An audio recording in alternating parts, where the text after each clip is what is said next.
A notícia é do final de 2019, mas só repercutiu entre os fisioterapeutas recentemente a redação de um parecer do Conselho Federal de Enfermagem, o COFEN, que reconhece que não existe nenhuma ilegalidade da atuação de enfermeiros como instrutores de Pilates. Esse é o capítulo mais novo de uma discussão que já existe há anos. O enfermeiro é um novo personagem, mas a questão, que há muito tempo alimenta conflitos, ocorre entre fisioterapeutas e educadores físicos. Afinal, em se falando de método Pilates, as discussões sobre paternidade do método, que desgasta fisioterapeutas, educadores físicos e enfermeiros, é realmente o mais importante? Ou há um outro risco iminente? Vem com a gente para mais uma edição do Fisio-TO em Movimento.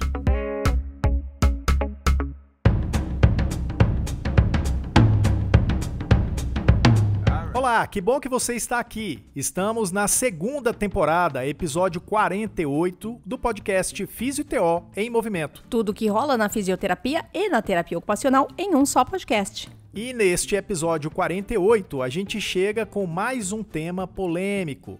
Qual a profissão realmente habilitada para exercer a técnica Pilates?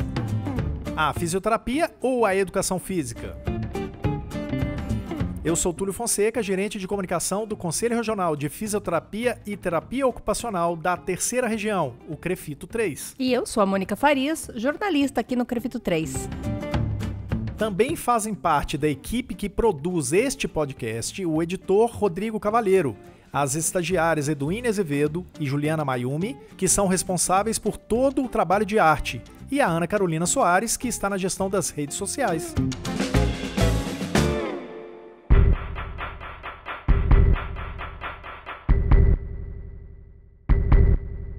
E esse é um tema que desperta discussões entre as duas categorias desde sempre, ou pelo menos desde que ocorreu a aprovação das resoluções do COFITO e do CONFEF. A do COFITO, resolução 386, é de 2011, e a do CONFEF é a resolução 201 de 2010. E desde que essas duas resoluções foram publicadas, foi declarada uma guerra entre os CREFITOS e os CREFs.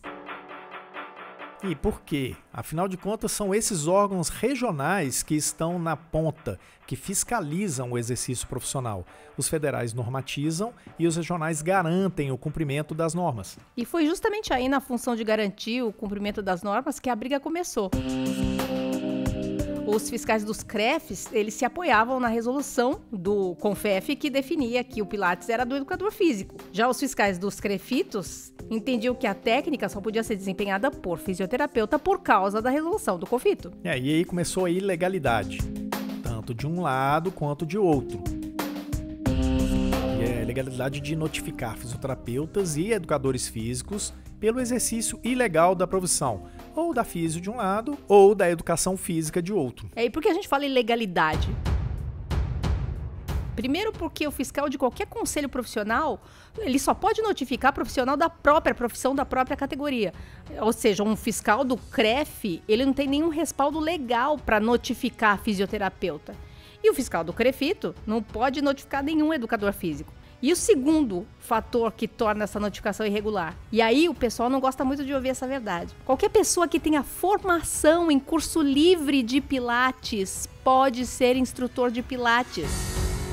O método Pilates não é, por lei, exclusivo de nenhuma categoria profissional. Então, é ingenuidade acreditar que o COFITO vai bater o pé na frente de um juiz federal e dizer Pilates é só nosso e pronto, acabou. Não é bem assim, é bem mais complexo do que isso. E sobre essa questão dos atritos entre fisioterapia e educação física, o diretor de fiscalização do CREFITO 3, o Dr. Luiz Fernando de Oliveira Moderno, explicou para a gente um pouco melhor essa questão. Principalmente para aquela questão do fisioterapeuta intitular-se instrutor ou professor de Pilates, tratar o paciente, o usuário, como aluno e lembrar que o fisioterapeuta não dá aula, o fisioterapeuta faz atendimento. Então, a gente teve alguns problemas, os fisioterapeutas tiveram algum problema e nós nos envolvemos para solucioná-los, no sentido de que a fiscalização do Conselho Regional de Educação Física entendia que o fisioterapeuta, ao intitular-se professor, dar aula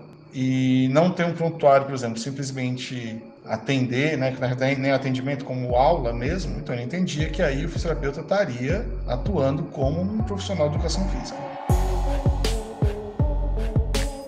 Esses conflitos que começaram a surgir com a publicação das resoluções têm muito a ver com os vários pontos de contato que existem na formação do fisioterapeuta e do educador físico. Os dois profissionais trabalham, cada um no seu quadrado, com o movimento humano. E dependendo da interpretação de quais são os objetivos de quem trabalha com o movimento humano, essa questão acaba ficando numa área cinzenta, onde tanto uma quanto outra interpretação são admissíveis.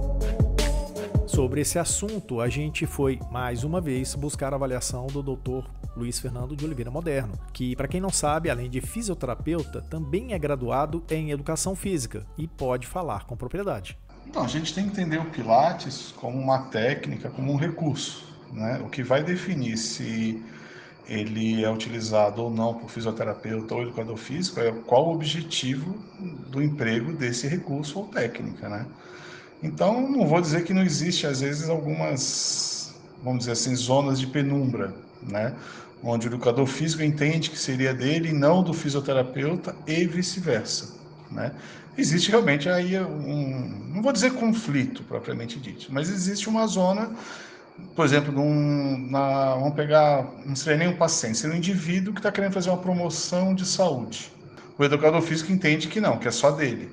O fisioterapeuta, amparado por nossas resoluções, entende que também é do fisioterapeuta. Assim como se a gente for falar em reabilitação, usando o termo reabilitação de forma bem macro, né?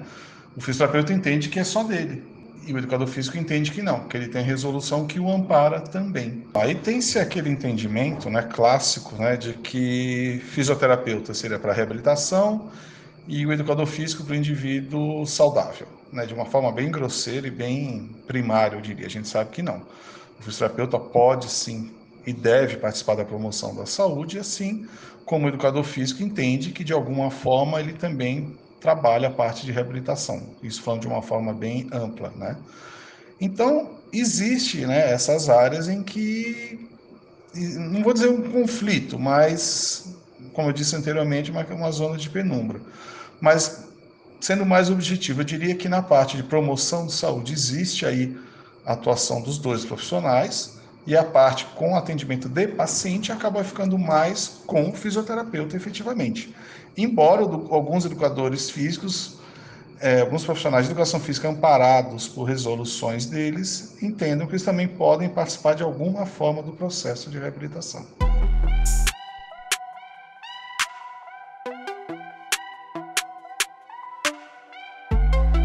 Túlio, é prudente que essa discussão se estabeleça em outra seara. Importa pouco, muito pouco, quem é o pai da criança, né? Qual é a paternidade da prática. Enquanto o Conselho de Fiscalização, o foco é a assistência à sociedade. Em outras palavras, o serviço está sendo bem prestado ou não? É isso que interessa. Então, aí vai mais uma pimentinha nessa sopa, Mônica. No Brasil, uma entidade que reúne muitos profissionais da dança e que são instrutores de Pilates, intitulada Conselho Nacional de Normas Padrão do Método Pilates, ou CNPP, está apoiando e lutando pela aprovação do projeto de lei do Senado de número 6469, da agora de 2019, que regulamenta a profissão de instrutor de Pilates. Mas atenção, gente, o CNPP não é um conselho de fiscalização, ok? Então vamos esmiuçar um pouquinho mais esse tema, porque na verdade a gente está com um projeto de lei no Senado para ser votado e etc. Mas isso não é o fim do mundo, é o começo de um trâmite, né? Se esse projeto se tornar lei, automaticamente caem as resoluções tanto de COFITO quanto do CREF. Só vai poder ser instrutor de Pilates quem comprovar que já exercia a atividade antes da aprovação da lei. É isso que está nesse projeto. Então, a conclusão que a gente chega aqui no final do podcast é que a fisioterapia e a educação física precisam parar de ficar se batendo por causa do Pilates. Ou os dois batendo na enfermagem, que é o que está acontecendo agora, né? Como a enfermagem é um ator novo nessa situação, começou a todo mundo bater na enfermagem. Isso. Gente, tem que olhar além disso, é uma bobagem. Mega Se esse bobagem. projeto de lei do Senado for aprovado, todo mundo perde. E me parece que o pessoal está, enfim, começando a acordar para essa questão, que essa sim é uma ameaça real para fisioterapeutas e educadores físicos especializados no método Pilates. No site E-Cidadania do Senado Federal, existe uma consulta pública sobre este projeto de lei. E, na votação, a maioria dos votantes não está apoiando o projeto de lei. Se você não votou ainda, vá lá e vota agora. O CREFITO 3 tem sido insistente com relação à atuação e aos interesses políticos das profissões. Então vamos lá, você que diz que não gosta de política. Pois é, o CREFITO 3 tem procurado atuar nessa área justamente para completar esse vazio que, na verdade, poucos os conselhos de fiscalização atuam. E essa atuação do CREFITO 3 tem realmente feito a diferença. Se alguém está vendendo para você a informação de que está tudo perdido, ou ele está mal intencionado, 2, ou ele é mal informado. Então, cuidado. Então, considerando isso, a gente volta a te convidar para viver mais a vida política da sua profissão. A gente sempre fala sobre ela nas nossas publicações. Tem revista que fala da importância do envolvimento político, tem podcast que fala da jogada de mestre do COFITO ao criar e manter a Comissão de Assuntos Parlamentares, né, a CAP, e tem muita notícia para te manter informado sobre os movimentos políticos que envolvem a sua profissão. É isso aí. E se alguém está fazendo a sua cabeça afirmando que a fisioterapia perdeu o Pilates, você já tem argumento para combater, né? Em São Paulo temos 3 senadores e 70 deputados federais. Se você votou em algum deles na última eleição, ok, você já conhece, já sabe de quem estamos falando. Se você não votou, ele é representante seu. Então mande mensagem para ele se posicionando a respeito do tema. É fácil, todo mundo tem acesso aos e-mails através do site do Senado, do site da Câmara, e isso faz a diferença, né? E mais, acompanhe-se de perto. Tem projeto de lei com mais de 20 anos e ainda está longe de ser aprovado. Então não vai ser esse projeto que entrou ontem que vai ser aprovado porque vai ser aprovado agora. Não existe isso. E você sabe por que um projeto de lei pode demorar tanto para ser aprovado? São 3 os fatores que determinam isso. Isso é muito legal. Vamos lá. O primeiro fator é o volume de trabalho do Poder Legislativo. Abre um parênteses aqui. Só o COFITO está estudando 900 projetos que lidam sobre físio e sobre terapia ocupacional. Exatamente. Uma profissão é o COFITO, que é um universo pequenininho. Sim. Tem 900 projetos que estão lá de interesse. Imagine isso em nível Brasil. Em todos os assuntos que regem a vida dos brasileiros. Sim. Não é pouca coisa. Então, o volume de trabalho realmente é um ponto importante. O segundo fator que determina essa lentidão, entre aspas, é a extensão do regime de tramitação ordinário. E o terceiro ponto é o nível de interesse das pessoas envolvidas no processo legislativo. E aí entra você. Mas isso é conversa para outro podcast. Agora, eu acho que está na hora de passar para a próxima fase. Fechamos? E antes de fechar, uma dica. Acesse a consulta pública ao projeto de lei 6469 no portal E-Cidadania do Senado Federal. Vai lá e clica em não. Mas não vai embora? Não. Começa agora o Fato ou Fake de hoje.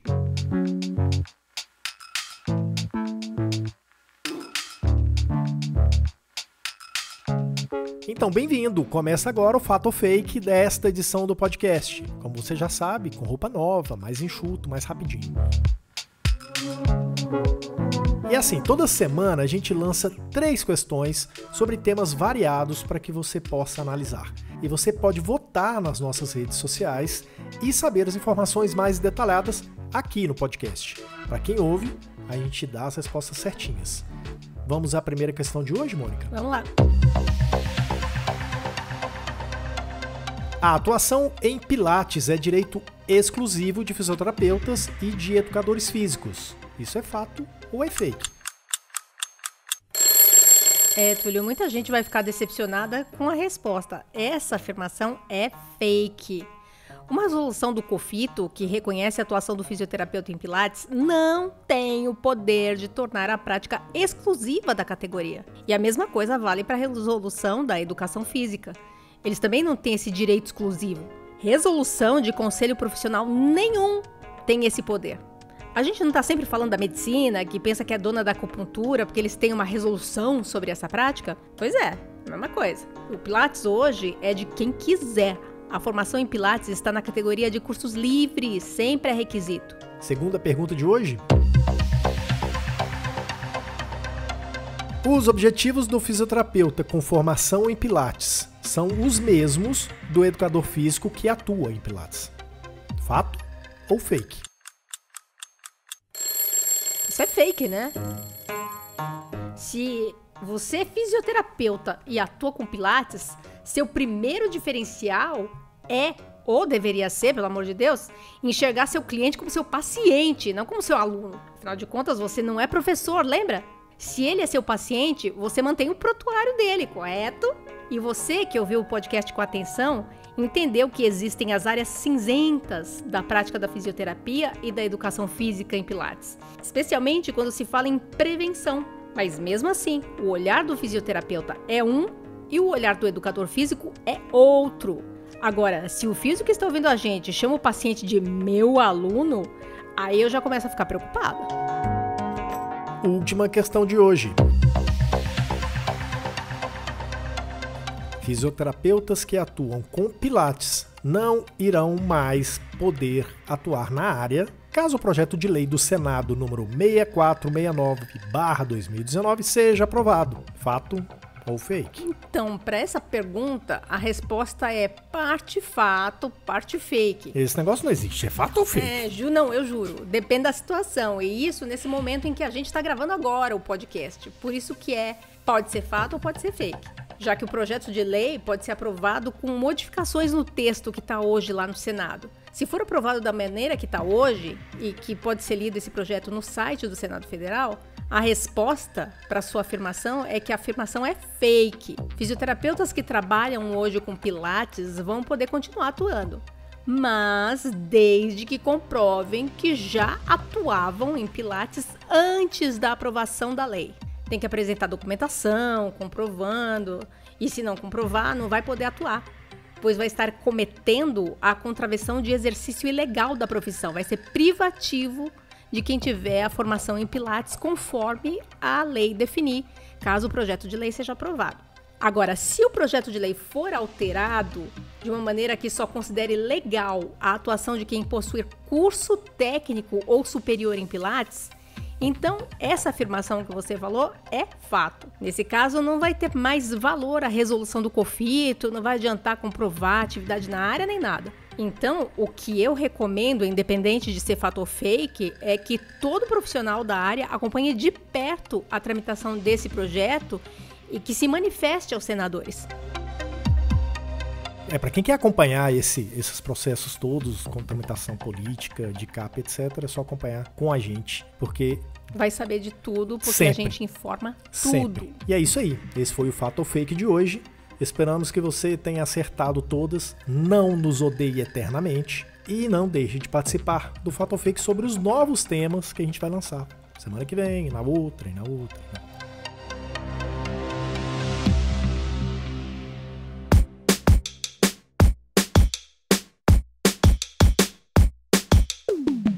E assim concluímos esta 48ª edição do podcast Físio e TO em Movimento. Tudo o que rola na fisioterapia e na terapia ocupacional em um só podcast. Eu sou Túlio Fonseca, agradeço a sua companhia e também a dos meus colegas de podcast, a jornalista Mônica Farias. Legal, eu tava com saudade, voltei hoje e tô contente de ter voltado. 100%, né? 100%.